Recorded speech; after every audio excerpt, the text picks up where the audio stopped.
What is the best case for Deja Foxx? I'm genuinely curious. So I met her a couple weeks ago. I saw her stump speech. I've since seen that she gives that exact identical stump speech, really as answers to questions at every fundraiser. There's not a lot of range on the speech, and it's a very impressive story. She's an impressive young woman. She's 25. She'd be the youngest person in Congress if elected. But I just don't understand what her supporters' main argument is beyond her just being young, which seems like a terrible approach to politics.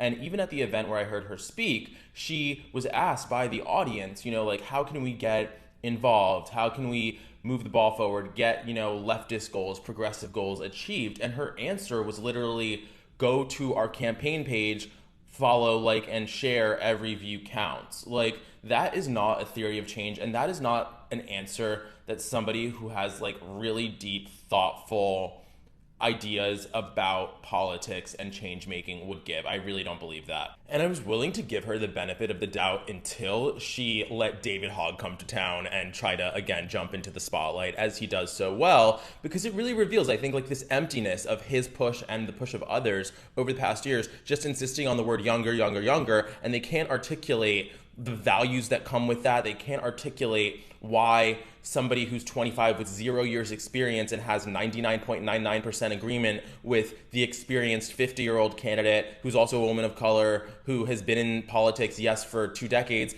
with the majority of that service being at the school board level in an unpaid position, and they're using that to like smear her as the establishment candidate.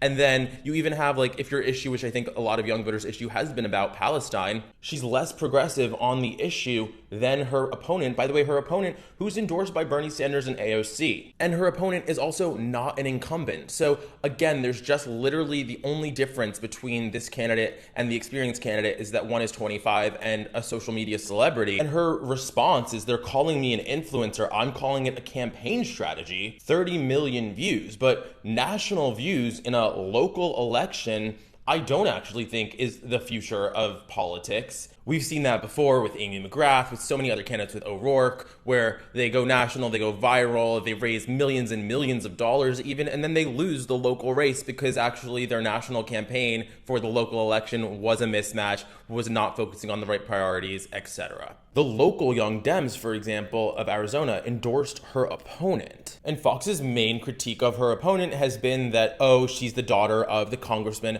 who passed, and that's why they're having this special election, and I don't have a famous last name. She keeps saying that. But honestly, that criticism doesn't quite land the same when it's coming from somebody whose entire claim to this campaign is being a famous influencer. It's not like you were there for decades being overlooked, doing the work, keeping your head down, and you never got the opportunity because you don't have a famous last name. If anything, because of your fame, you are getting this opportunity to challenge this experienced person who frankly seems a lot more qualified for the position than you. Anyways, maybe that's a harsh take. Let me know what you think in the comments.